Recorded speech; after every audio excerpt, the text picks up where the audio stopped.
그래서 세상을 살아가면서 내 열심을 무엇에 두고 살아갑니까? 여러분, 예수님을 믿기 이전에 우리들의 열심은 어떻게 하면 잘 살 수 있을까? 그래서 물질을 모으는데, 버는데 열심을 가지고 우리가 생활해 갑니다. 그것이 내 인생의 가장 소중한 건 줄 알고 말입니다. 이것이 잘못되었다고 하는 것은 아니에요. 여러분, 예수를 믿는 사람이라고 해서 굶고 살 수는 없잖아요. 내 생활 속에 필요를 공급받기 위해서 우리는 열심을 가지고 생활해야 되는 거예요. 베드로가 그랬어요. 그런데 예수님께서 이 시몬 베드로를 부르실 때에 열심을 내야 되는 것이 무언가를 알려주시고 부르세요. 너 지금까지는 고기 잡는 열심을 가지고 살았지만 이제부터는 사람 낚는 어부가 되어라. 영혼을 구원하는 열심을 가지라고 예수님은 말씀하셨어요.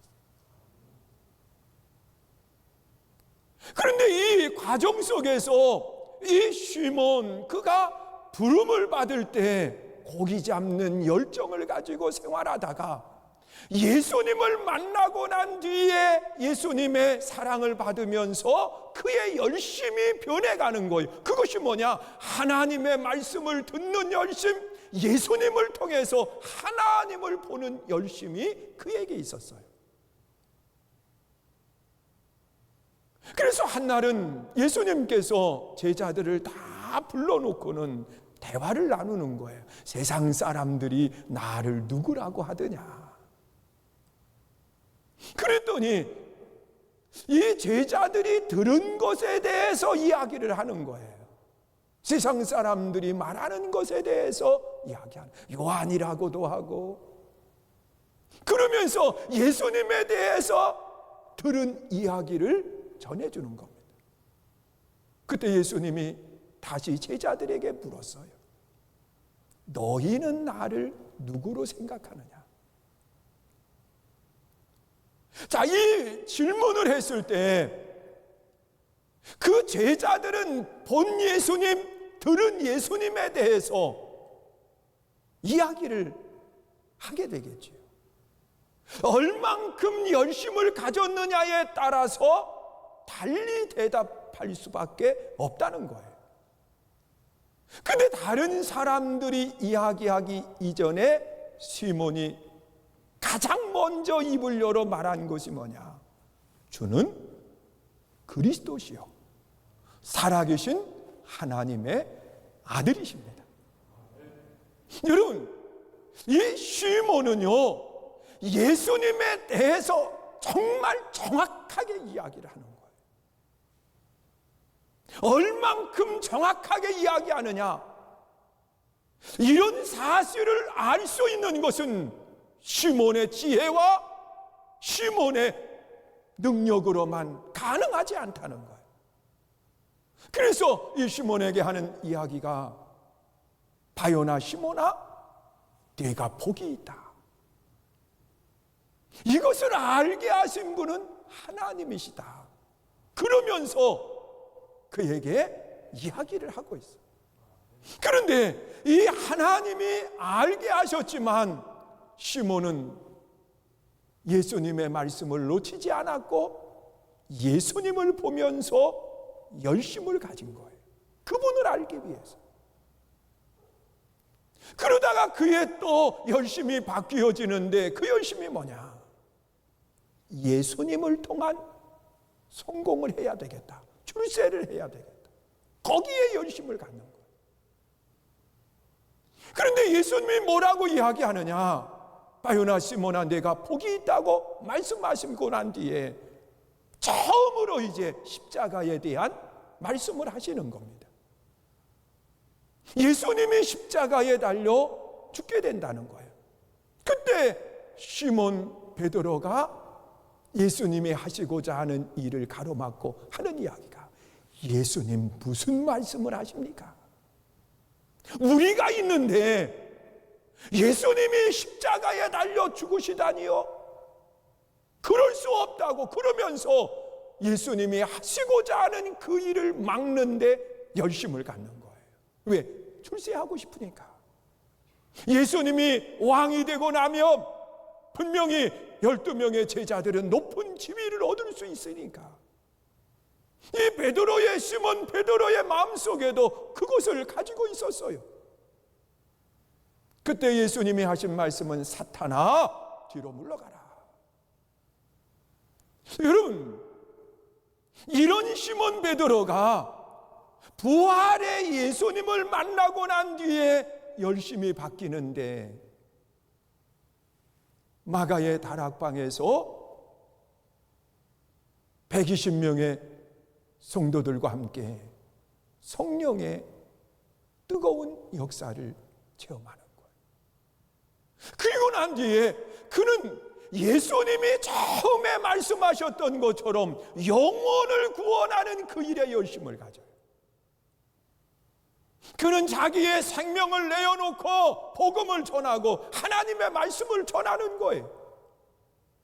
나중에는 거꾸로 십자가에 달려 죽는 그 자리까지 나아가면서 복음을 전하고, 그리고 하나님의 영광을 드러내는 아름다운 모습을 보여주고 있어요.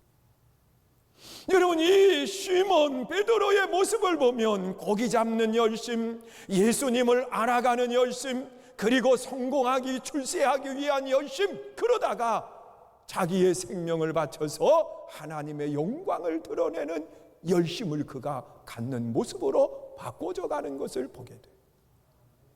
오늘 나는 어떤 열심을 가지고 예수님을 섬기고 있는가 한번 돌아보세요. 지금까지 나는 어떤 열정을 가지고 살아왔느냐는 거예요. 무엇에 대한 열정을 가지고 살았느냐. 저도요, 목회 34년의 삶을 돌아보면 그 기도원까지 8번 성전을 지었어요. 여러분, 쉬운 이야기가 아니에요. 그러니까 건물, 성전 짓는 열심, 이것은 누구에게도 뒤지지 않아요. 그렇게 살아왔어요. 그러다가 이 성전을 짓고 난 뒤에 어떤 열심을 가졌느냐? 성전을 채우는 열심을 가진 거예요. 그래서 전도 그러면서 성전을 채우는 열심을 가졌어요. 그런데 하나님이 요즘 바꿔주셨어요. 여러분, 제가 그 지난 12월 달에 몸에 이상이 오고 난 뒤에 그 성전을 채우는 열심보다는 다른 열심을 하나님께서 허락해 주시는 거예요. 그것은 뭐냐? 살리는 일을 해야 되겠다. 여러분, 성전을 채우고자 하는 것이 아니라 한 영혼 한 영혼을 살리는 그 일을 해야 되겠다는 거예요. 하나님 앞에 바른 모습으로 신앙생활을 하고 하나님이 기뻐하는 아름다운 일꾼이 돼야 된다는 거예요. 그래서 한 영혼을 바라보는 열심으로 하나님이 내 삶을 바꿔주신 거예요.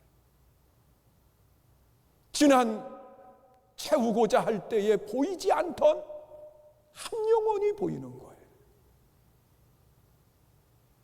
하나님이 거두시면 아무것도 아닌 게 우리들의 삶이기 때문에. 여러분, 우리는 어떤 열심을 가지고 생활을 합니까? 오늘 본문 속에 나타나 있는 말씀을 보면 예수 믿는 사람의 열심은 달라야 된다고 말하고 있어요. 오늘 본문 13절, 14절에 기록된 말씀을 보니까 성도의 열심은요, 선을 넘어서 의를 이루는 열심을 가져야 된다는 거예요.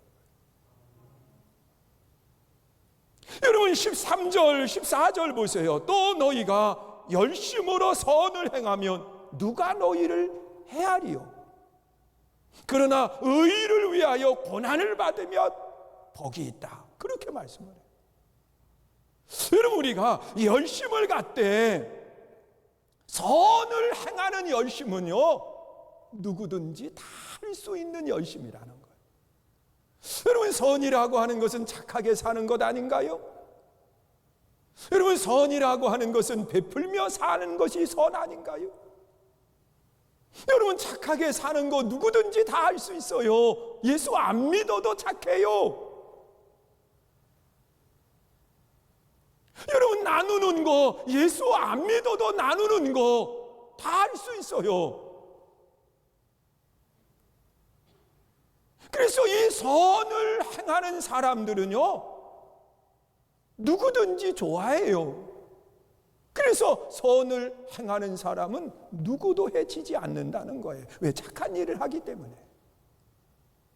그러나 예수를 믿는 사람들은 이 선한 것에 머무르지 말고 한 단계 더 높여서 의를 위해서 고난을 받고 의를 이루어가는 그 일에 열심을 내야 된다고 그렇게 말씀을 하고 있는 거예요.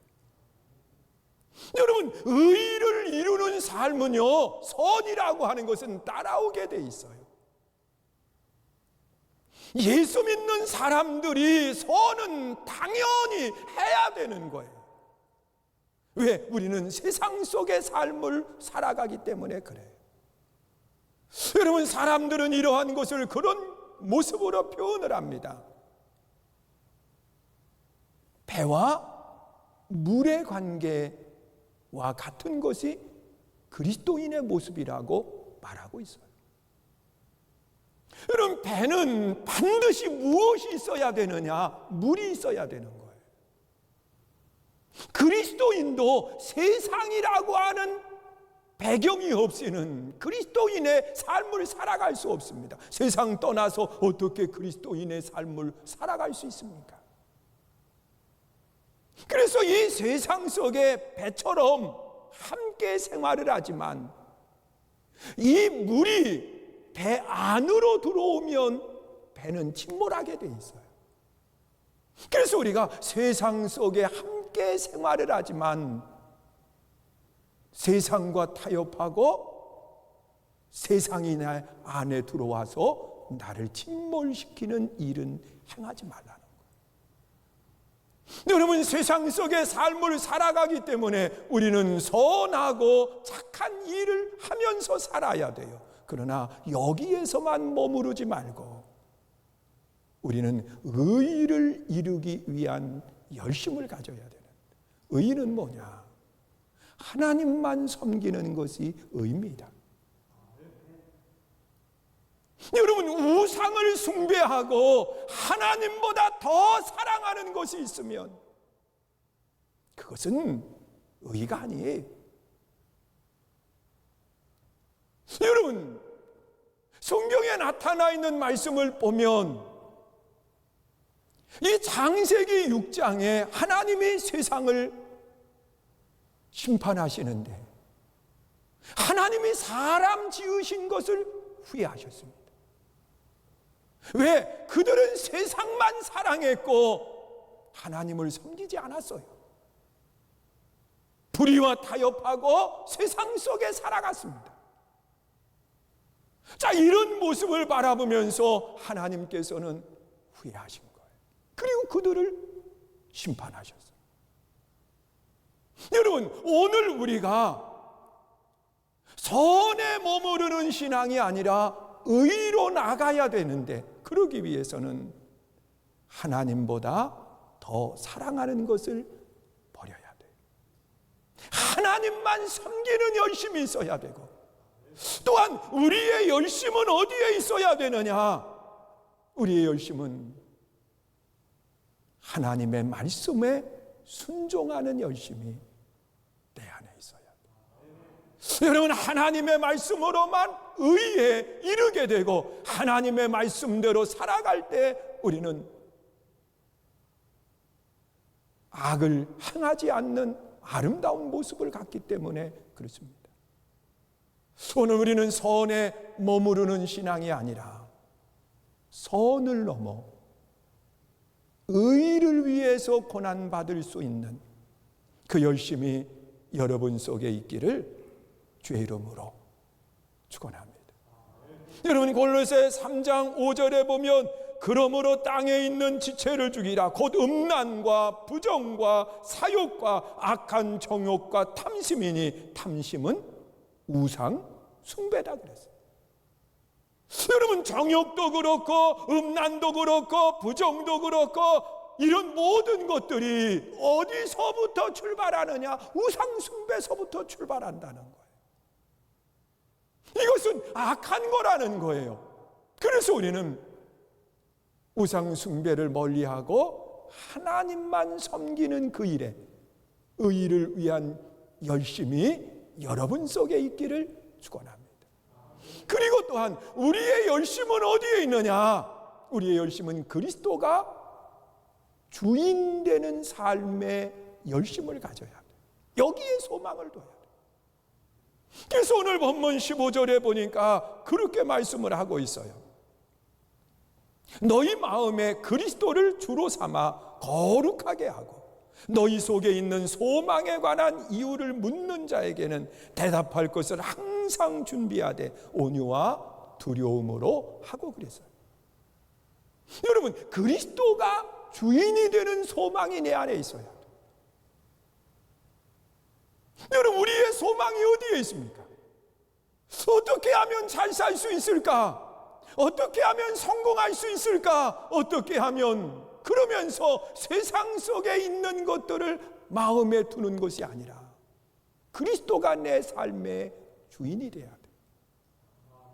여러분, 우리는 많은 것들을 열거하면서 필요를 이야기합니다. 우리 한번 생각해 보세요. 코로나 때문에 경제적인 많은 어려움이 우리들에게 있잖아요. 그러다 보니까 당장 먹을 양식도 떨어져 가요. 아이가 이제 등록금 달라고 그랬는데 등록금도 없어요. 아니, 기름을 넣고 어딜 가야 되는데 기름을 넣을 수 있는 돈마저 떨어져 가요. 몸은 병들었는데 병원에 갈 만한 돈이 없어요. 그러니까 이런 답답한 마음을 가지고 어느 집사님이 장로님을 찾아와서 하소연을 하는 거예요. 쌀 떨어지고 등록금도 못 내고 병원 가고 싶어도 병원도 못 가고, 아니 어디를 가고 싶어도 일하고 싶어도 움직일 수 있는 그런 것들도 안 되고, 그러면서 여러 가지 다 이야기를 하고 있는데 장로님이 그 모습을 보면서 그렇게 이야기하더라는 거예요. 집사님, 그렇게 많은 것을 이야기하지만 한 가지만 있으면 다 해결되는 거네요.